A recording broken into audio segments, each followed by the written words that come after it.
हाँ भाई, तो संक्रमण तत्व की डेफिनेशन पढ़ लेते हैं हम।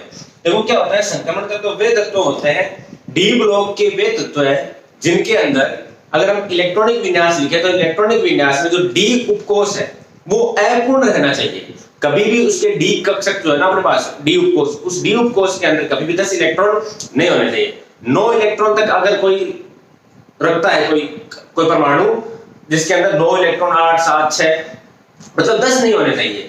अगर किसी परमाणु के डी उपकोष के अंदर 9 इलेक्ट्रॉन या फिर 9 से कम इलेक्ट्रॉन है तो वो क्या कहलाता है भाई, संक्रमण तत्व है। लेकिन डेफिनेशन क्या है ये तो मैंने आपको समझाया है।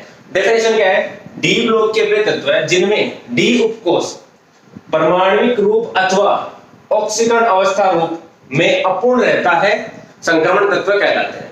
कहने का मतलब क्या हुआ कि अगर हम इलेक्ट्रॉनिक विन्यास लिखें, उस इलेक्ट्रॉनिक विन्यास में सामान्य रूप तो मतलब क्या होगा, परमाणविक रूप यानी कि उसके अगर जैसे मान लो क्रोमियम है, क्रोमियम में अपने पास कितने इलेक्ट्रॉन होते हैं, तो 5 इलेक्ट्रॉन, डी के अंदर 5 इलेक्ट्रॉन भरते हैं, मैक्सिमम हम 10 इलेक्ट्रॉन भर सकते हैं, ठीक है। तो परमाणविक रूप में हमने उसके भरा 5 इलेक्ट्रॉन, ठीक है। और ऑक्सीकरण अवस्था रूप क्या होता है, जैसे क्रोमियम +3 कर दिया आपने तो हम 3 इलेक्ट्रॉन निकाल दिए, ठीक है। तो चाहे परमाणविक रूप हो अथवा उसकी ऑक्सीकरण अवस्था वाला रूप हो, उन दोनों में यदि दोनों में कोई भी हो, दोनों में यदि डी उपकोष जो है वो अपूर्ण रहता है तो उस तत्व को हम संक्रमण तत्व अथवा ट्रांजिशन एलिमेंट कहते हैं। फॉर एग्जांपल मैं आपको समझाता हूं, जैसे कॉपर अपने पास, कॉपर होता है 29 नंबर पर, ठीक है। कॉपर 29 नंबर पे आता है अपने पास। इसका अंतिम इलेक्ट्रॉनिक विन्यास क्या होता है, 3d10 4s2, ठीक है भाई, 3d10 4s1 sorry 3d10 4s1 ये होता है कॉपर का इलेक्ट्रॉनिक विन्यास, ठीक है। अब देखो संक्रमण तत्व है या नहीं उसकी पहचान करनी है हमें। संक्रमण तत्व की पहचान के लिए क्या अपने पास कि जिनके डी उपकोष परमाणविक रूप अथवा ऑक्सीकरण अवस्था रूप में अपूर्ण रहता है। देखो ये तो होता है इसका परमाणविक रूप। परमाणविक रूप का मतलब क्या हो गया कि उसमें कोई आवेश नहीं होना चाहिए, ठीक है। तो इसका परमाणविक रूप में इसके पास 10 इलेक्ट्रॉन है, डी के अंदर 10 इलेक्ट्रॉन भरे हुए हैं, ठीक है। लेकिन अगर ये 10 इलेक्ट्रॉन है इसका मतलब ये पूर्ण भरा हुआ डी उपकोष हो गया। अगर ये डी उपकोष पूर्ण रूप से भरा हुआ है तो हम इसको बोलेंगे कि ये संक्रमण तत्व नहीं है। लेकिन कंडीशन एक और भी अपने पास, या तो ये चेक करो या फिर हम क्या चेक करें कि भाई इसकी जो उच्चतम ऑक्सीकरण अवस्था है, कोई भी ऑक्सीकरण अवस्था है, उस ऑक्सीकरण अवस्था में यदि ये डी उपकोष अपूर्ण है तो वो संक्रमण तत्व हो जाएगा। जैसे कॉपर जो है +2 ऑक्सीकरण अवस्था में भी होता है, तो हम क्या करेंगे, +2 ऑक्सीकरण अवस्था के अकॉर्डिंग इलेक्ट्रॉनिक विन्यास लिखें तो इलेक्ट्रॉन कहां से निकलते हैं, +2 का मतलब इलेक्ट्रॉन बाहर निकालना। कितने इलेक्ट्रॉन बाहर निकाले, 2 इलेक्ट्रॉन बाहर निकालने हैं। तो एक तो जाएगा s वाला, एक जाएगा ये वाला। तो यह है अपने पास 3d के अंदर 9 इलेक्ट्रॉन, 4s के अंदर 0 इलेक्ट्रॉन, ठीक है। तो क्या हुआ भाई अपने पास, ये जो अपने पास डी उपकोष है ये अपूर्ण हो गया, अपूर्ण है। अगर ये अपूर्ण आ गया तो +2 में है अपूर्ण, लेकिन यहां पर नहीं है। अब चाहे दोनों में कोई सी भी एक अवस्था में यदि अपूर्ण आ गया तो इसका मतलब ये संक्रमण हो तत्व होगा।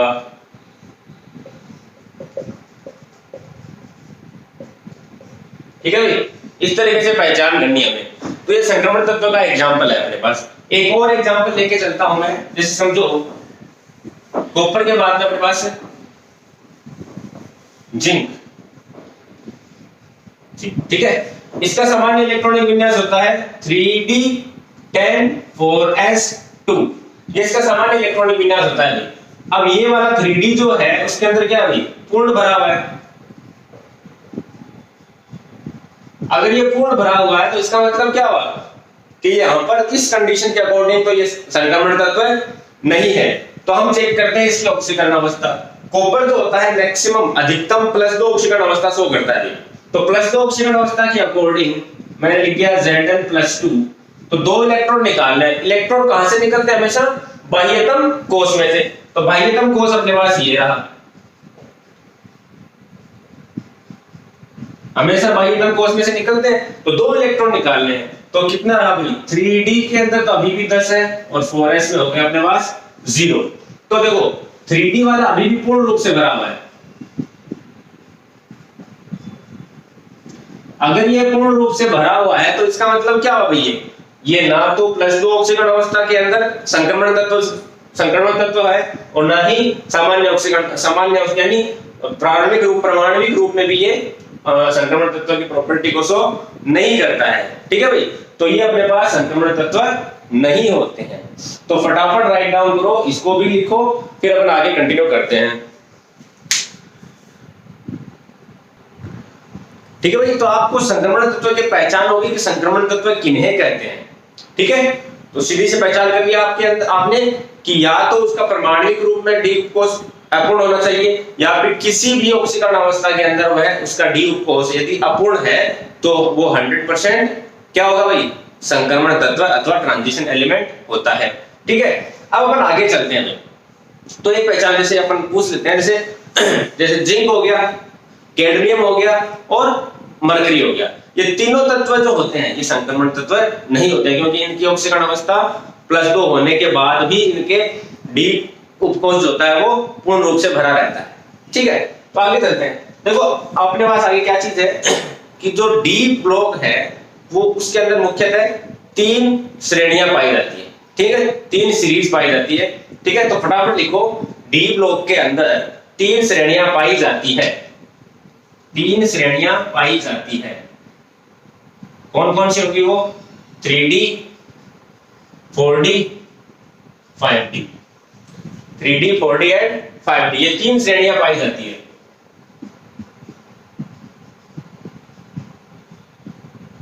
इन 3 श्रेणियों के अंतर्गत ही हम पूरे ब्लॉक को स्टडी करेंगे। तो अगर 3D तत्व की बात करें तो आप लिखो, नीचे लिखना 3D श्रेणी के तत्व है। 3D श्रेणी के तत्व है। देखो सबसे पहले scandium, titanium, vanadium, chromium, manganese, ferrous, cobalt, निकल, कॉपर, जिंक, ये अपने पास इसके 10 एलिमेंट है, इसके 10 तत्व हैं। Scandium, titanium, vanadium, chromium, manganese, ferrous, cobalt, निकल, कॉपर, जिंक, जिसके आपको ये तो याद होने चाहिए, 30 तक ऑलमोस्ट सभी को याद होते हैं। अब आपको क्या इसकी एक शॉर्ट ट्रिक भी याद होनी चाहिए भाई, जैसे साइंस तेरी बाहर करे मानव, फिर कोई निकाले कॉपर, जिंक।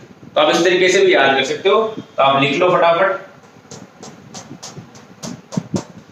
मैं यहाँ पर शॉर्ट ट्रिक इसकी लिख देता हूं।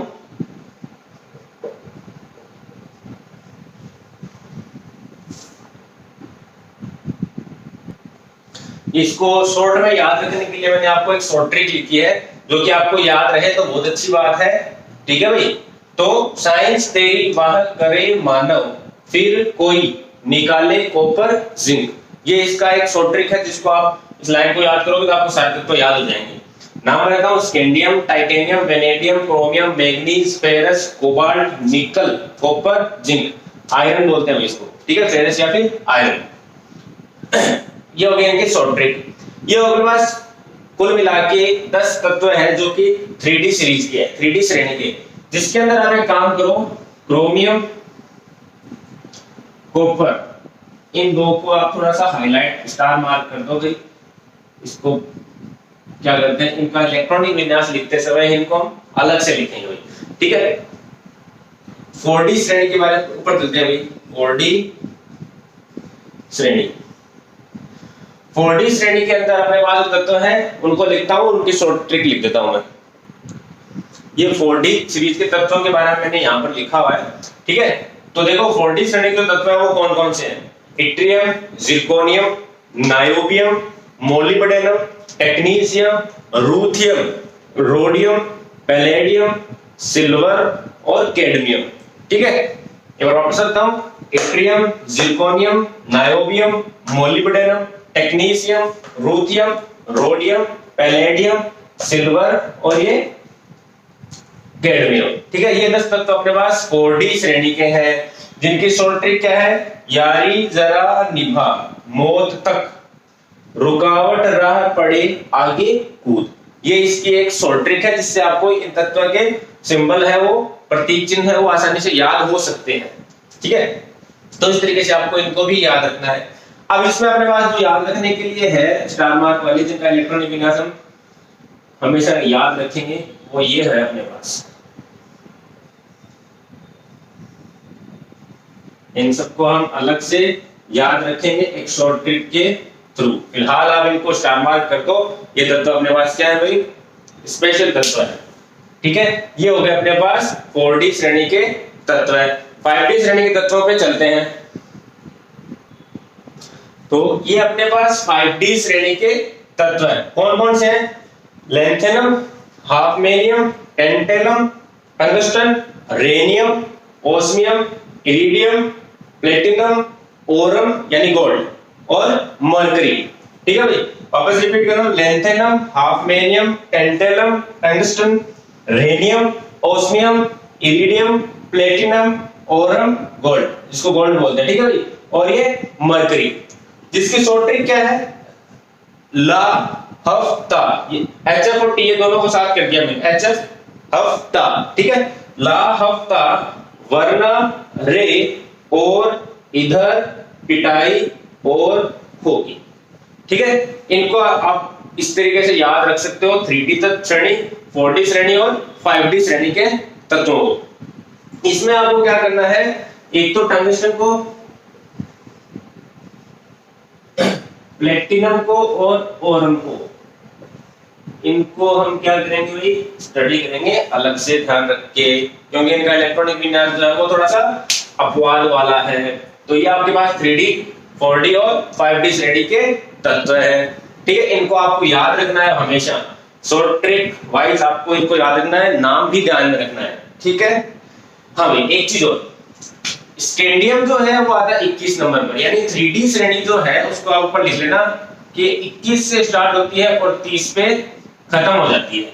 ठीक है, 3D श्रेणी जो है 21 से स्टार्ट और 30 पे खत्म। ठीक है, तो यार 21 से 30 तो हो गया अपने पास 3D श्रेणी। 21, 22, 23, 24, 25, 26, 27, 28, 29 और ये 30। ठीक है, फिर आता है हमारे पास 4D श्रेणी। तो देखो आपको किस तरीके से याद रखना है। 3D श्रेणी जो है वो 30 पे खत्म होगी, उसके बाद स्टार्ट होता है अपने पास P ब्लॉक, जिसके 6 तत्व हो गए, तो 30 और 6 36। ठीक है, फिर इधर आता है अपने पास S ब्लॉक, जिसके 2 कॉलम होते हैं। ठीक है, तो 36, 37, 38, तो ये कितने नंबर आ गया? 39, 39 से चले गए 8, 10, तो हो गया अपने पास 48। तो ये हो गया अपने पास 39 और ये हो गया अपने पास 48 नंबर। ठीक है, 39, 40, 41, 42, 43, 44, 45, 46, 47 और ये 48। ठीक है भाई, अब आगे चलते हैं। 48 में आपने आगे अपने पास P ब्लॉक के वापस 6 तत्व है, तो कितने हो गए भाई? 54। ठीक है, 54 हो गए, यानी P ब्लॉक वहां पे खत्म हो गया। फिर नीचे आते हैं अपन S ब्लॉक के वापस 2, तो 56। तो ये कितने नंबर पे आ गया? 57, यानी ये आया अपने पास 57 से स्टार्ट। ठीक है भाई, 57 से स्टार्ट हुआ, तो ये कहां पर खत्म होना चाहिए भी? 60 कितना? 6। ठीक है, 66 पे खत्म होना चाहिए, लेकिन ऐसा नहीं है, क्योंकि यहां पर अपने पास 14 तत्व जो है वो F ब्लॉक के तत्व भी रखे हुए हैं। तो 57 में हमने 14 ऐड किए, तो कितने हो जाएंगे भाई? 71। तो यहां से हमने स्टार्ट किया, इसको आप लिख देना भाई, 80 पे खत्म होती है। ठीक है, 57 से 80 पे खत्म होगी है, लेकिन हमने 14 एलिमेंट्स में से निकालने हैं, तो ये आ जाएगा अपने पास 42। ठीक है, बीच में आप थोड़ा सा अंडरलाइन कर देना यहां पर कि यहां पर अपने पास क्या है?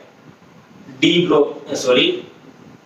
ब्लॉक के 14 एलिमेंट है, और किसी श्रेणी में नहीं है भाई, इसी श्रेणी के अंदर है खाली। ठीक है, F ब्लॉक के 14 एलिमेंट्स हैं, तो 72, 73, 74, 75, 76, 77, 78, 79 और ये 80।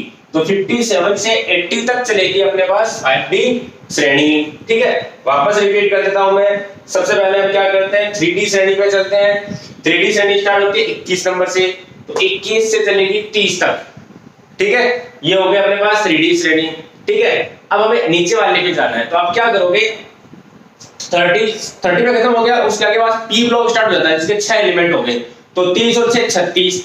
फिर इधर आएंगे, वापस आ जाएंगे 2 S ब्लॉक के कॉलम, तो 2 और 36 तो 38, 39 आ गया, 39 से 48 चला गया, फिर 48 में हम 6 ऐड करेंगे 54 हो गया, 54 में 2 और ऐड करेंगे 56 हो गया। तो ये स्टार्ट करते हैं 57 से, लेकिन बीच में यहाँ पर अपने पास क्या आता है, यहाँ ए ब्लॉक के 14 एलिमेंट्स, तो 72 से 80 तक चलेगा। ठीक है, ऐसा नहीं है कि भाई 57 से 80 तक हमने 24 एलिमेंट्स है, ऐसा नहीं है। डी ब्लॉक के अंदर अपने पास टोटल कुल मिला के 10 ही होंगे, 14 एलिमेंट जो है अपने को ए ब्लॉक के माइनस करने हैं भाई। तो आपको इनको याद रखना है। ठीक है, बता देता हूं मैं, आप इनको अलग से लिख लो कि 3D श्रेणी जो है 21 से 30, 4D श्रेणी जो है अपने पास 39 से 48 तक चलेगी, और 5D श्रेणी जो है अपने पास 57 कोमा लगा के आप लिख देना 72 से चलेगी ये 80 तक। ठीक है, 57 से 72 और फिर उसके बाद 80 तक कंटिन्यू रहेगी। ठीक है, आपको याद रखने हैं भाई हमेशा, ये आपको याद रहेंगे तो आप इनको आसानी से इनका नंबर फाइंड कर सकते हो, एटॉमिक नंबर, परमाणु क्रमांक। तो फटाफट राइट डाउन करो, उस त्रिकोण को भी आप लिख के रखो। तो कुछ की पॉइंट जो है जो आपको याद रखने हैं वो देखो क्या क्या है। सबसे पहला जो अपने पास ये आप नोट डाल के लिख लेना, वो देखो क्या है कि जिंक, कैडमियम और मरकरी ये संक्रमण तत्व नहीं होते हैं। ठीक है, जो कि मैंने आपको एग्जांपल के थ्रू बता दिया कि जिंक, कैडमियम और मरकरी संक्रमण तत्व नहीं होते हैं, परंतु डी ब्लॉक तत्व होते हैं। तो आपको एक क्वेश्चन ऐसे भी बन सकता है कि डी ब्लॉक के सभी तत्व संक्रमण तत्व है या नहीं। तो आप अपने पास क्या होता है, लिखा होता है कि डी ब्लॉक के तत्वों को संक्रमण तत्व कहा जाता है। ठीक है, लेकिन ये 100% ट्रू नहीं है तो सही कि मतलब जितने भी डी ब्लॉक के तत्व हैं वो सभी जितने भी संक्रमण तत्व होते हैं वो सभी के सभी डी ब्लॉक के अंदर पाए जाते हैं, लेकिन डी ब्लॉक के सभी तत्व संक्रमण तत्व हो यह आवश्यक नहीं होता है भाई। वापस रिपीट कर देता हूं कि संक्रमण तत्व सभी संक्रमण तत्व डी ब्लॉक के होते हैं, परंतु डी ब्लॉक के सभी तत्व संक्रमण तत्व हो यह आवश्यक नहीं होता है। ठीक है, इसीलिए क्या होता है, इनके इलेक्ट्रॉनिक विन्यास में अंतिम इलेक्ट्रॉन जो है, अंतिम डी कक्षक जो होता है वो पूर्ण रूप से भरा रहता है, इसलिए संक्रमण तत्व नहीं होते हैं, लेकिन ये डी ब्लॉक के तत्व होते हैं। ठीक है, सेकंड नंबर, कॉपर, सिल्वर और गोल्ड, इनको सिक्का धातु भी कहते हैं। सिक्का धातु, कॉइन मेटल, सिक्का धातु भी कहते हैं, क्योंकि इनका क्वथनांक बिंदु यानी गलनांक बिंदु जो होता है वो सामान्यतः निम्न होता है, इसीलिए क्या होता है इनके सिक्के बनाए जाते हैं। पहले अपने पास देखा होगा सोने, चांदी और कॉपर के सिक्के आते थे। ठीक है, इसीलिए इनको सिक्का धातु भी कहते हैं। फिर अपने पास थर्ड पॉइंट है, कुछ तत्वों का इलेक्ट्रॉनिक विन्यास सामान्य रूप से भिन्न होता है क्योंकि वे उस इलेक्ट्रॉनिक विन्यास में स्थायित्व प्राप्त कर लेते हैं। ठीक है, जो अपने पास इलेक्ट्रॉनिक विन्यास में कुछ जो अपवाद हैं उनका रीजन क्या होता है कि वो उस जो गिवन है आपको n-1 डी के अंदर 1 से 10 और n s में 1 से 2 सामान्य इलेक्ट्रॉनिक विन्यास के अनुरूप नहीं होते हैं, वो थोड़ा डिफरेंट होते हैं। ठीक है, इसका कारण क्या होता है, क्योंकि वो दूसरे रूप में स्थायित्व प्राप्त करते हैं। ठीक है, इसीलिए क्या होता है कि उनका इलेक्ट्रॉनिक विन्यास थोड़ा भिन्न रहता है। ठीक है, तो भाई आगे बढ़ते हैं हम। तो 3D श्रेणी इलेक्ट्रॉनिक विन्यास पे चलते हैं कि भाई डी ब्लॉक के तत्व है उनका इलेक्ट्रॉनिक विन्यास किस तरीके से लिखा जाएगा। तो इलेक्ट्रॉनिक विन्यास में सबसे पहले हम चलते हैं 3D श्रेणी में। ठीक है, 3D श्रेणी यानी अपने पास आ गया स्कैंडियम से लेकर जिंक तक, यानी 21वें एलिमेंट से लेकर 30th एलिमेंट तक के तत्वों का इलेक्ट्रॉनिक विन्यास। इनका सामान्य इलेक्ट्रॉनिक विन्यास तो अपने पास ये हो गया n-1 डी में कितने 1 से 10 इलेक्ट्रॉन भरे जा सकते हैं और n-s में 1 या फिर 2। ठीक है, ये इलेक्ट्रॉनिक विन्यास। जहां ये ध्यान रखना भाई, n जो अपने पास क्या होता है, मैंने आपको पहले बताया मुख्य क्वांटम संख्या या फिर कक्षा है ना, या फिर अपने पास इसको कोष भी कहते हैं, लेकिन आप इसको आवर्त से संख्या से ध्यान रखो, आवर्त। ठीक है, आवर्त संख्या। ठीक है भाई, आवर्त संख्या यानी जो आपके पास पीरियड्स होते हैं, ठीक है ना, आवर्त उसके अकॉर्डिंग।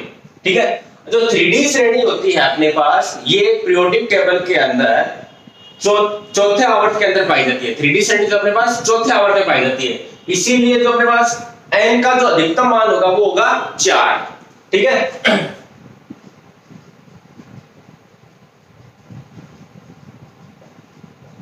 n का अधिकतम मान हो गया अपने पास 4, क्योंकि ये चौथे आवर्त में पाई जाती है। तो अब अपने पास क्या है, n की वैल्यू तो 4 हो गई, n - 1 d कितना हो गया भाई 3, इसीलिए इसको 3D श्रेणी कहा जाता है भाई। 3D श्रेणी कहने का एक रीजन ये भी होता है क्योंकि जो अपने पास इलेक्ट्रॉनिक विन्यास लिखते हैं, उस इलेक्ट्रॉनिक विन्यास के अंदर जो इलेक्ट्रॉन होता है वो d उपकोष के तीसरे उपकोष में भरा जाता है ना। यानी जो 3D है ना अपने पास, 3D उपकोष, उसके अंदर अंतिम इलेक्ट्रॉन प्रवेश करता है, इसीलिए इसको 3D श्रेणी कहा जाता है। तो आप लिखना चाहो तो लिख लो 3D श्रेणी क्यों कहते हैं। इसका कारण क्या हो गया, क्योंकि अंतिम इलेक्ट्रॉन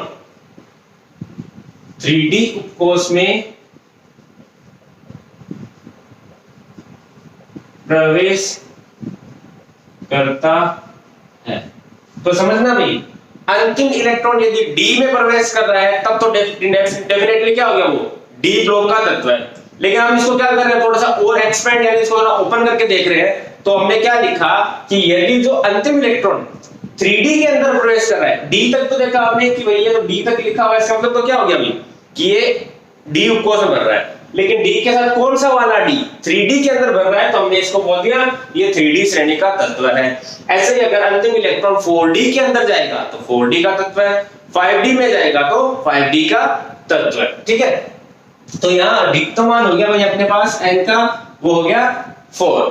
ठीक है, तो इसके अकॉर्डिंग हम सबसे पहले जैसे मान लो स्कैंडियम का इलेक्ट्रॉनिक विन्यास लिखते हैं। मैं कंप्लीट लिख रहा हूं एक बार के लिए, तो वो लिखा हमने 1s2 2s2 2p6 3s2 3p6 4s2 4s2 के बाद में भरा जाता है 3D। ठीक है, तो 4s2 पहले 3D के अंदर हम कितने भरेंगे भाई, ये तो देखो कितने होंगे, 2 4 10 10 2 12 18 20 और 1 21, तो अपने पास 21 इलेक्ट्रॉन्स होंगे भाई। तो इस वाले सामान्य रूप के अकॉर्डिंग देखो, आप इसमें देखो कि भाई यहां पर अपने पास ये रहा अंतिम में। ठीक है, यहां n जो आ गया अपने पास 4 और n-1 जो है वो आ गया आपके पास 3। ठीक है, इस तरीके से ये इलेक्ट्रॉनिक विन्यास।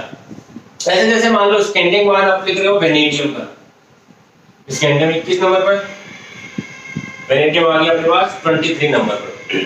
तो आएगा डायरेक्टली, मैं ये छोड़ रहा हूं, अब लिख लेना वो कितना होगा 3D और 4s। आप तो ये देखो सबसे पहले कि भाई 3D के अंदर और 4s के अंदर कितने होंगे। ठीक है, तो 4s के अंदर तो आ गए 2, सबसे पहले 4s भरा जाएगा, ध्यान रखना भाई, क्योंकि इसकी ऊर्जा कम होती है। फिर उसके बाद 3D, तो देखो भाई इसके बाद भरने जाने, इसके बाद तो देखो यहां पर हमने ये तो कंटिन्यू है, यहां तक 20 इलेक्ट्रॉन हो गए, 18 यहां तक 18 इलेक्ट्रॉन हो गए। तो 18 के बाद नेक्स्ट इलेक्ट्रॉन आएंगे 4s के अंदर, 4s2 यानी 20, तो बच गए कितने 3 इलेक्ट्रॉन, ये आ गए इसके। ठीक है, वैसे अपने पास यहां था 3D के अंदर 1, 4s के अंदर 2।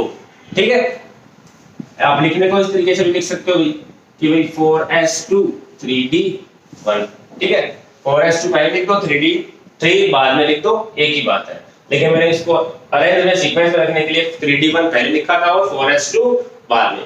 तो आप ऐसे लिखो चाहे पुराना वाला तरीका लिखो, एक ही बात है मेरे पास। ठीक है, ये आ गया वेनेडियम का। वेनेडियम के बाद चलते हैं अपन क्रोमियम में 24 नंबर पर। ठीक है, तो वो कितना होगा, यहां तक तो लिखा हुआ है 3D 3p6 तक। ठीक है, ये हो गए यहां तक 18 इलेक्ट्रॉन्स में। ठीक है, 18 इलेक्ट्रॉन्स, उसके बाद 4s बनेंगे, 4s2 और 3D, तो देखते हो गए 18 2 20 और 4 24, ये 4। ठीक है, लेकिन ये वाला जो इलेक्ट्रॉनिक विन्यास है ये हो गया अपने पास गलत है। ठीक है, इसमें क्या होता है कि ये जो 4s वाले जो 2 इलेक्ट्रॉन है, 4s में 2 और 3d के अंदर आ गए 4, 1 2 3 4। अब देखो क्या है, ये तो पूरा भरा हुआ है लेकिन ये वाला है खाली, ये 4s और ये 3d, ठीक है। तो 4d जो है वो एक इलेक्ट्रॉन इसको मिल जाए और इसको एक इलेक्ट्रॉन निकल के इसके पास चला जाए, यानी ये वाला जो इलेक्ट्रॉन है वो इसके अंदर चला जाए, है ना। तो ये क्या हो गया, ये भी अर्धपूरित हो गया और ये वाला भी अर्धपूरित। तो अर्धपूरित वाले का स्थायित्व जो होता है वो अपूरित वाले से अधिक होता है अभी। इसीलिए क्या होता है कि 4s को हम कर देते हैं 3p6, 4s में हो गया एक इलेक्ट्रॉन और 3d के अंदर हो गए 5 इलेक्ट्रॉन, ठीक है। तो ये वाला जो होता है वो अर्धपूरित स्थायित्व के कारण इलेक्ट्रॉनिक विन्यास अपना बदल देता है, क्योंकि अर्धपूरित स्थायित्व रखता है। अर्धपूरित स्थायित्व के कारण 4s में 1 हो जाता है और 3d में 5 इलेक्ट्रॉन, ठीक है। इसीलिए क्रोमियम का जो इलेक्ट्रॉनिक विन्यास है वो थोड़ा सा डिफरेंट होता है, तो याद रखना है आपको, ठीक है। नेक्स्ट चलते हैं, बाकी जितने भी है सब सेम ही होगी भाई। एक बार और रिपीट कर देता हूं मैं,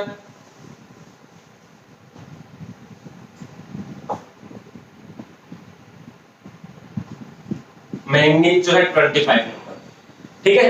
तो इसको भरते हैं 1s2 2s2 2p6 3s2 3p6 4s3d, ठीक है। तो देखो यहां तक 18 इलेक्ट्रॉन तो हो गए, हमें भरना है टोटल 25 इलेक्ट्रॉन। 18 के बाद पहले भरा जाता है 4s, फिर भरा जाता है 3d, ठीक है। s के अंदर मैक्सिमम भर सकते हैं हम 2, भर दिए 2, ठीक है। फिर 3d में कितने बच गए भाई 5, तो ये हो गया अपने पास 5, ठीक है। इसमें कोई अपने पास क्या बोलते हैं अपवाद नहीं है, ये वाला अपवाद वाला है, ठीक है ना, क्योंकि इसके पास क्या है अभी अर्धपूरित स्थायित्व है, ठीक है। तो ये अपने पास मैंगनीज का इलेक्ट्रॉनिक विन्यास, ठीक है। ये अर्धपूरित हो गया और ये पूर्णपूरित, इसमें कोई चेंजेस नहीं होगा, ठीक है। आगे चलते हैं, एक और इलेक्ट्रॉनिक विन्यास लास्ट लिख देते हैं इसका श्रेणी का, जो कि आपको याद रखना है, लिखते रहोगे साथ में। कॉपर 29 नंबर अपवाद वाला, ठीक है। तो वो एक वापस 1s2 2s2 2p6 3s2 3p6 4s3d, हमें पता है ये लिखने हैं हमने इलेक्ट्रॉनिक विन्यास को, ठीक है। तो यहां तक तो हो गए 18 के बाद ये भर दिया हमने 2 20 के बाद हमें भरने हैं 9, तो ये आ गए 9। अब आप देखो 4s के अंदर तो आ गए 2 इलेक्ट्रॉन और 3d के अंदर आ गए अपने पास 9, 2 4 6 8 और ये 9। अब देखो वही कंडीशन है अभी, उस टाइम क्या था कि वो अर्धपूरित होने के लिए इसको एक इलेक्ट्रॉन की जरूरत थी, अब इसको क्या जरूरत है अभी एक इलेक्ट्रॉन मिल जाए तो ये पूर्णपूरित हो जाएगा, ठीक है। तो ये क्या करेगा, ये एक इलेक्ट्रॉन जो है वो इसके अंदर ट्रांसफर करेगा, तो ट्रांसफर करते ये हो गया खाली, ठीक है। तो ये हो गया अपने पास पूर्णपूरित स्थायित्व।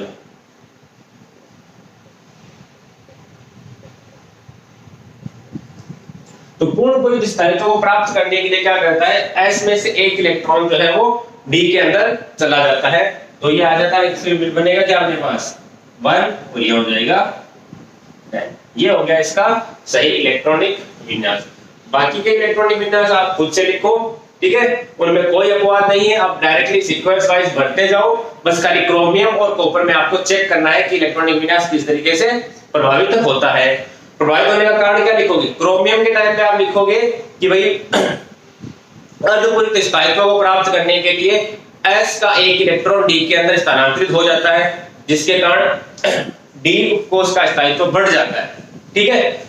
कॉपर के लिए क्या लिखोगे आप कि भाई पूर्णपूरित स्थायित्व को प्राप्त करने के लिए 4s का एक इलेक्ट्रॉन 3d के अंदर स्थानांतरित हो जाता है, ठीक है। ये स्थायित्व प्राप्त करने के लिए ही क्या होता है भाई इलेक्ट्रॉनों का स्थानांतरण होता है।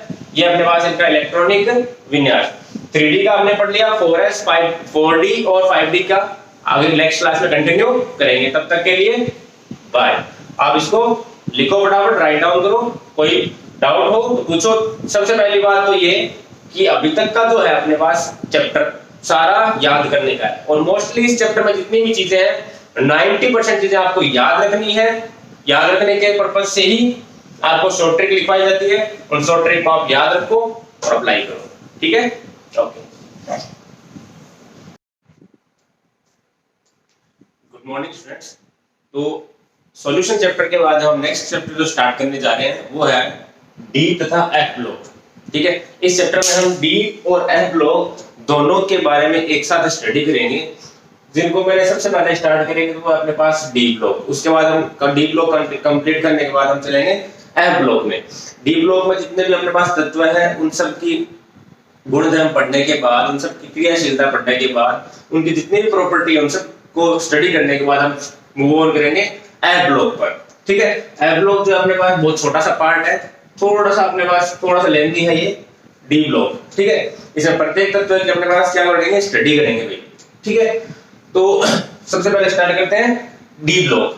ठीक है, डी ब्लॉक जिनको संक्रमण तत्व भी कहा जाता है, एक मिनट होल्ड करना, जिनको संक्रमण तत्व भी कहते हैं।